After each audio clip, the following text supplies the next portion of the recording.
Hello everyone.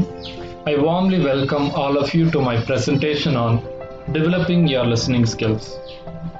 In this presentation, I am planning to explore various aspects of listening skills and how you can enhance them by following certain strategies.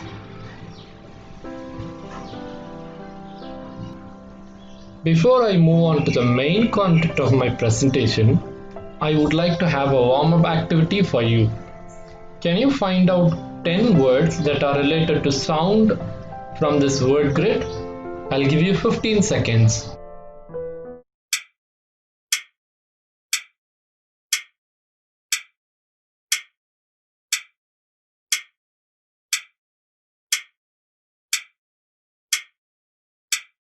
Okay, I hope you would have found out the words.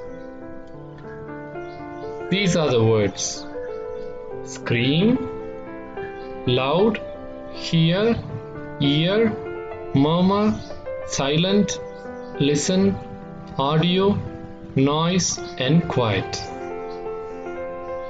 Now let us move on to the main content of my presentation.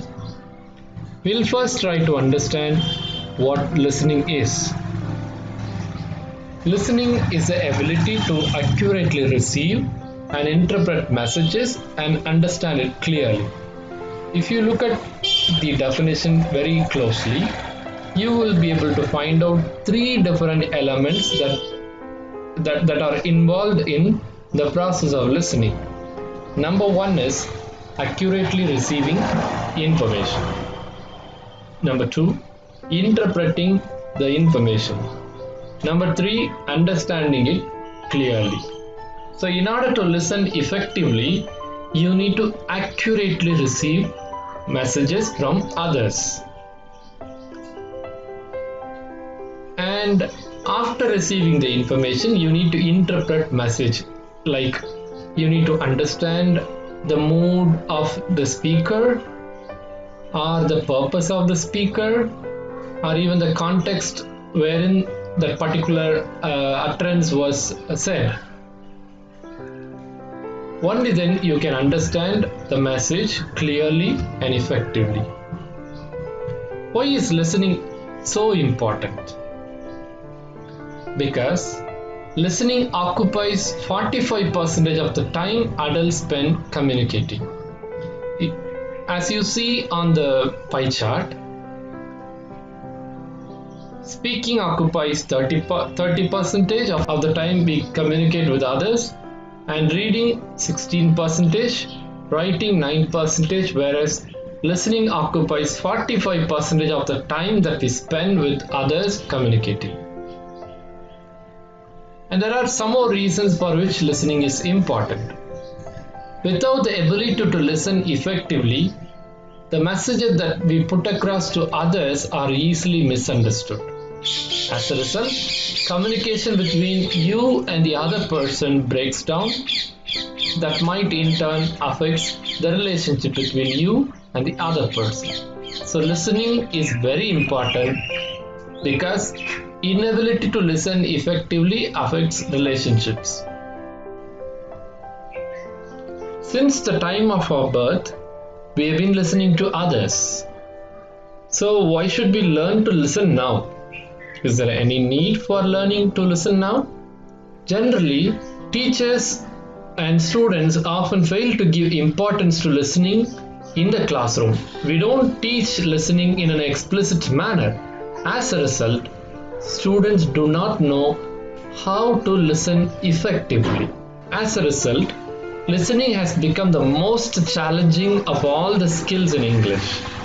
If only you can listen effectively, you can improve your speaking, reading, and writing. So there are some factors that make listening so challenging. What are they? Number one, distractions. Noise from television, radio, phone, or talking to another person in the same room can distract you from listening to a person. As a result, you may not be able to receive information from the other person in an effective manner. The second challenge in listening is the speaker. Paying attention to how you feel about the speaker and their appearance than to what they are saying can also distract you from listening.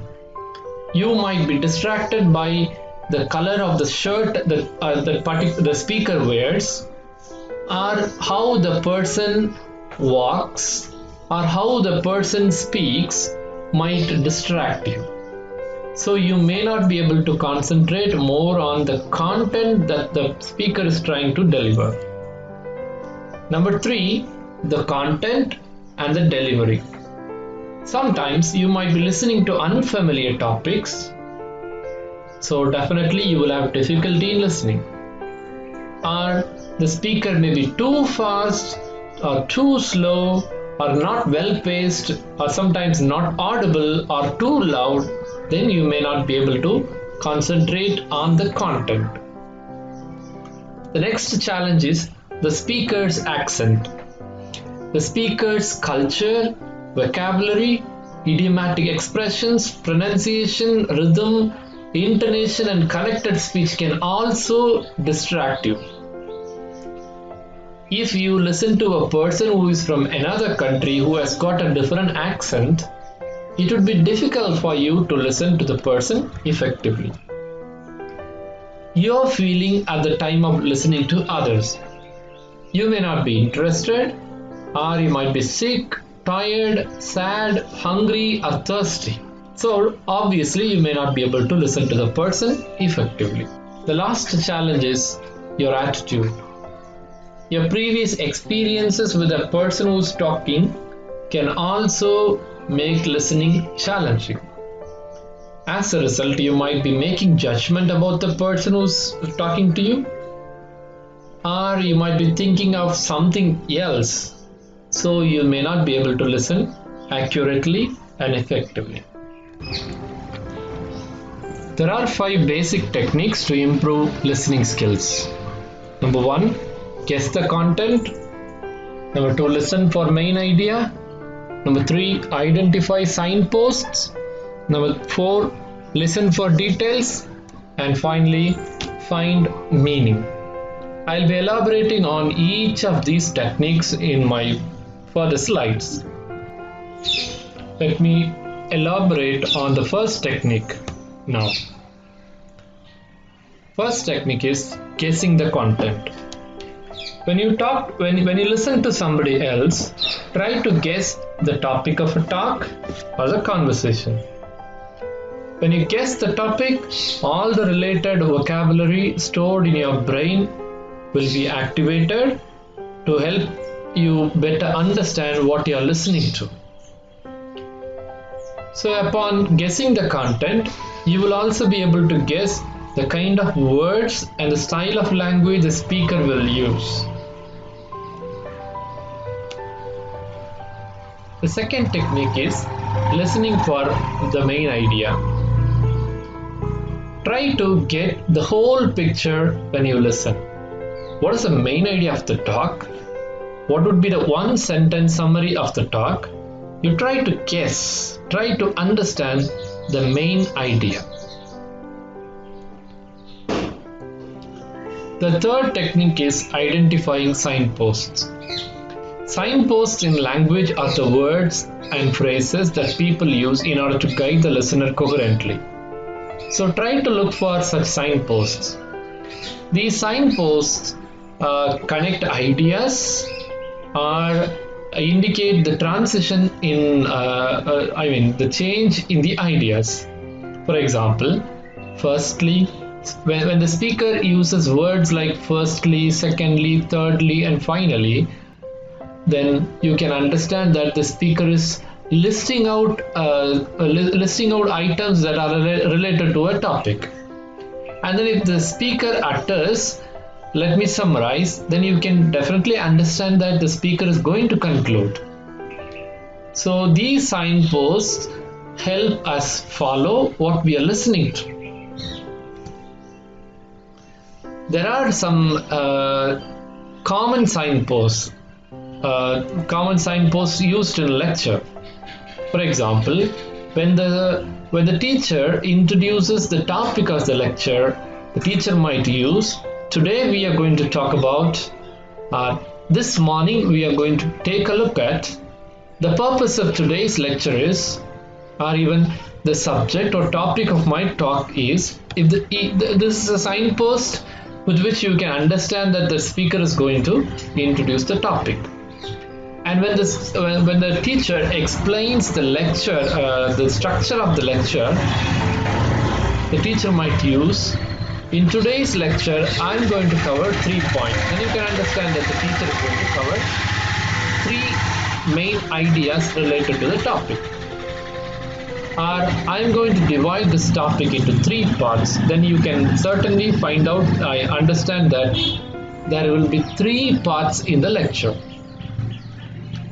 And in the same way, when the teacher introduces the first section or topic, the first of a list of points, the teacher might use words like, let's start by talking about, to begin, firstly, I'll start with the first advantage or reason or cause, etc. is.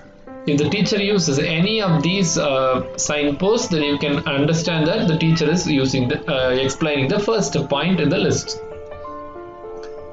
In the same way, when the teacher completes explaining the particular section, the teacher might use signposts like we have looked at or I've talked about. Then you can understand that the teacher is trying to summarize a particular section in the lecture.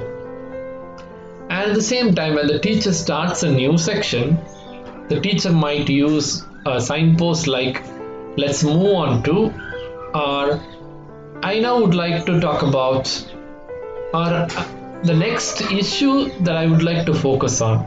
These are some of the signposts that help you to understand that the teacher is starting a new section in the lecture.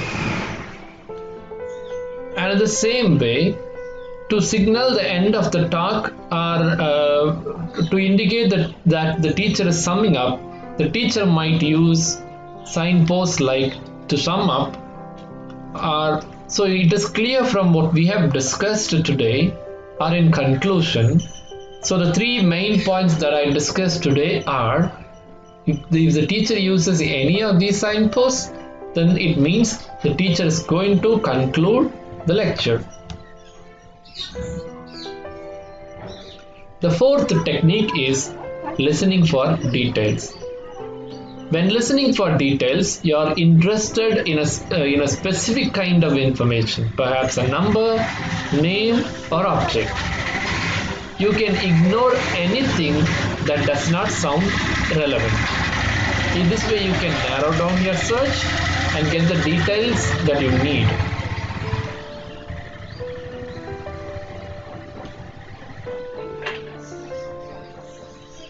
And the 5th technique is find meaning. When you listen to a person, try to use the clues and prior knowledge that you have about the topic to find out the meaning of what you hear, what you listen to.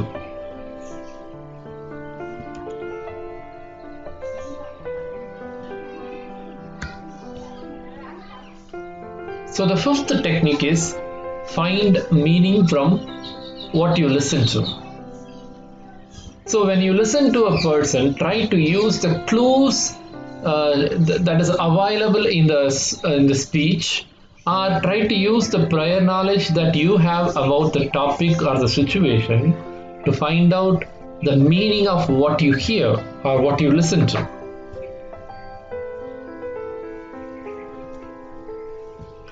So in this presentation, I explained the meaning and importance of listening and the challenges in listening, and I also listed out 5 basic strategies to improve listening, such as predict the content, listen for the main idea, look for signposting language, listen for details, and understand meaning or infer meaning. I hope you would have got some idea to improve your listening skills. Thank you.